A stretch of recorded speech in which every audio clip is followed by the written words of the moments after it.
राधे राधे, हरे कृष्णा दोस्तों। तो आज की इस वीडियो में हम प्रभु श्री कृष्ण के द्वारा बताए गए कुछ ज्ञान के बारे में बात करेंगे। उससे पहले अगर आप चैनल पर नए हैं तो लाइक करें, सब्सक्राइब करें, बेल आइकन प्रेस करना ना भूलें, जिससे मेरी हर वीडियो आप तक टाइम पे पहुंचती रहे। चलिए वीडियो को स्टार्ट करते हैं। प्राचीन भारत के युग में जब अज्ञानता और अधर्म का बोलबाला था, तब भगवान श्री कृष्ण ने धरती पर जन्म लिया और उन्होंने जीवन के विभिन्न पहलुओं पर महत्वपूर्ण शिक्षाएं दी।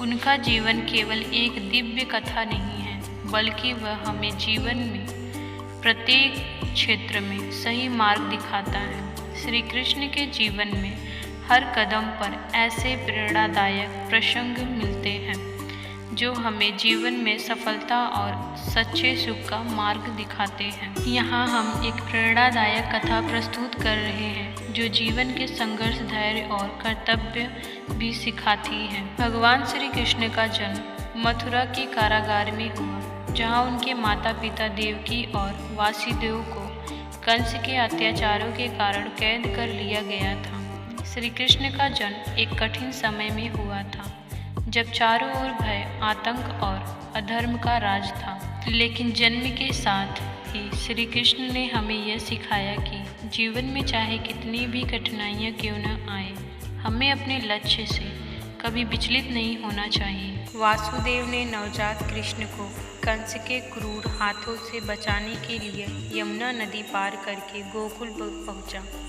यह घटना हमें यह सिखाती है कि जब जीवन में कठिनाइयाँ आए तो हमें धैर्य और संकल्प के साथ उनका सामना करना चाहिए। जीवन में चुनौतियाँ आती रहेंगी, लेकिन जो व्यक्ति अपने कर्तव्यों का पालन करता है और धैर्य रहता है, वही सफलता की ऊंचाई को छू सकता है। जब श्री कृष्ण ने देखा कि गोकुलवासी हर साल इंद्र की पूजा करते थे और उसे प्रसन्न करने के लिए विशाल यज्ञ करते थे, तब उन्होंने सभी से कहा कि हमें अपनी मेहनत और कर्म पर भरोसा करना चाहिए, न कि किसी देवी देवता पर। उन्होंने ग्रामीणों से गोवर्धन पर्वत की पूजा करने को कहा, क्योंकि वही उन्हें भोजन और जल प्रदान करता था। गोकुलवासियों ने श्री कृष्ण के कहने पर गोवर्धन पर्वत की पूजा की, जिससे इंद्रदेव बहुत क्रोधित हो गए। तब श्री कृष्ण ने अपने छोटे से उंगली पर गोवर्धन पर्वत को उठा लिया और गोकुलवासियों को उसके नीचे आश्रय दिया। इस घटना से हमें यह सीख मिलती है कि जीवन में चाहे कितनी भी बड़ी आपदा क्यों न आए, हमें अपने आत्मबल और कर्म पर विश्वास रखना चाहिए। इसके साथ ही यह कथा यह भी सिखाती है कि सामूहिक प्रयासों से किसी भी कठिनाई का समाधान हो सकता है। जब हम एकजुट होकर किसी भी चुनौती का सामना करते हैं तो कोई भी समस्या हमें परास्त नहीं कर सकती। महाभारत का युद्ध केवल एक युद्ध नहीं था, बल्कि यह जीवन के हर पहलू की एक परीक्षा थी। यह धर्म और अधर्म, न्याय और अन्याय के बीच की लड़ाई थी। इस युद्ध के दौरान अर्जुन को गहरे संकट में डाल दिया गया था। वह यह समझ नहीं पा रहा था कि अपने ही परिवार, गुरु और प्रियजनों के खिलाफ युद्ध करना सही है या नहीं। अर्जुन का मन असमंजन में था और उसने युद्ध से पीछे हटने का निर्णय लिया। तब भगवान श्री कृष्ण ने अर्जुन को भगवद गीता का उपदेश दिया। उन्होंने उसे यह सिखाया कि जीवन में सबसे महत्वपूर्ण कर्तव्य है, हमें अपने कर्मों को निष्काम भाव से करना चाहिए। परिणाम की चिंता किए बिना कृष्ण ने कहा, कर्म करो, फल की चिंता मत करो। यह सीख हमें बताती है कि जीवन में हम केवल अपने कर्म के स्वामी हैं, परिणाम हमारे हाथ में नहीं है। जो व्यक्ति अपने कर्तव्यों का पालन करता है और ईमानदारी से काम करता है, उसे जीवन में सफलता अवश्य मिलती है।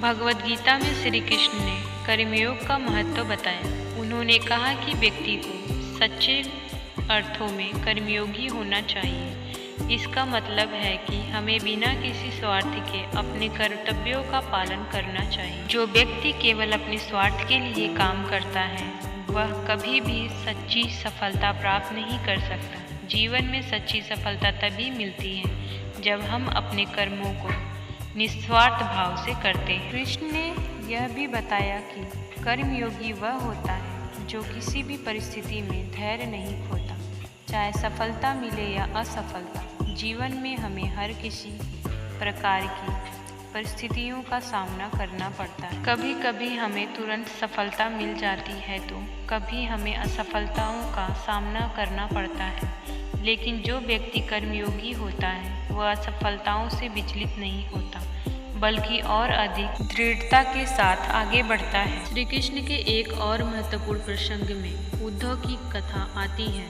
उद्धव श्री कृष्ण के परम मित्र और भक्त थे। एक बार उद्धव ने कृष्ण से पूछा, हे प्रभु, भक्ति का सबसे सरल मार्ग क्या है? तब कृष्ण ने उद्धव को यह बताया कि भक्ति का सच्चा अर्थ है प्रेम, समर्पण और ध्यान।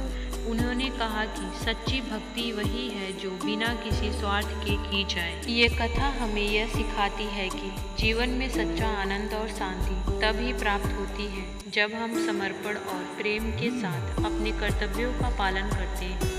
जीवन में भक्ति का मार्ग केवल मंदिरों में पूजा जाने से नहीं होता, बल्कि ये हमारे कर्मों में और हमारे विचारों में परिलक्षित होना चाहिए। जब हम सच्चे अर्थों में प्रेम और समर्पण के साथ जीवन जीते हैं तभी हमें सच्ची शांति और सफलता मिलती है। भगवान श्री कृष्ण का जीवन हमें यह सिखाता है कि जीवन में सफलता और सच्चा सुख केवल उन लोगों को मिलता है जो निस्वार्थ भाव से अपने कर्तव्यों का पालन करते हैं। उन्होंने हमें यह भी सिखाया कि धैर्य, समर्पण और प्रेम के बिना जीवन में सच्ची शांति नहीं मिल सकती। चाहे जीवन में कितनी भी कठिनाइयाँ क्यों न आए, हमें अपने कर्म पर विश्वास रखना चाहिए और ईश्वर पर अटूट आस्था रखनी चाहिए। श्री कृष्ण की प्रेरणादायक कथाएं हमारे जीवन के प्रत्येक पहलू को प्रकाशित करती हैं और हमें यह सिखाती है कि सच्ची सफलता का मार्ग केवल धर्म, कर्म और भक्ति से ही प्राप्त होता है। अगर अभी तक आपने चैनल को सब्सक्राइब नहीं किया है तो सब्सक्राइब कर लें और बेल आइकन को प्रेस करना ना भूलें, जिससे मेरी हर वीडियो आप तक पहुंचती रहे। और वीडियो अच्छी लगी हो तो अपने दोस्तों को शेयर जरूर करें। कमेंट बॉक्स में राधे राधे लिखना ना भूलें। हरे कृष्णा।